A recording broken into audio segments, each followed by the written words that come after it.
আজকে আমি টাওয়ারের উপরে উঠে দেখলাম ব্যাঙের ছাতা। সবার প্রথমে আমি বাড়ি থেকে রেডি হয়ে হাতে একটি বোতল নিয়ে টোটোতে করে চলে আসলাম জল আনার জন্য।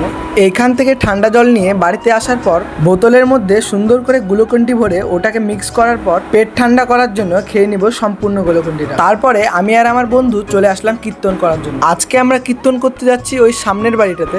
এইখানে এসে সবাই মিলে সুন্দর করে কীর্তন করার পর এইখান থেকে দুপুরের সেবা নিয়ে চলে আসলাম বাড়িতে এসে আমি আর আমার ভাই চলে গেলাম টাওয়ারে ওঠার জন্য। আমাদেরকে এখন অনেকটা উপরে উঠতে হবে, তাই চলে আসলাম সিঁড়িটার কাছে। সিঁড়ি দিয়ে আস্তে আস্তে উপরে আসার পর এইখানকার দৃশ্য দেখে আমি তো পুরো অবাক। একটু নিচের দিকে তাকালে ভয়ে শরীর কাঁপছে। আমি আর আমার ভাই ছবি তোলার পরে পরে টাওয়ারের ওই সাইডটাতে দেখলাম একটা কোন ব্যাঙের ছাতার মতন মেশিন লাগানো আছে। আর এখন আমি দেখবো এই জুতাটা কতক্ষণে নিচে যায়।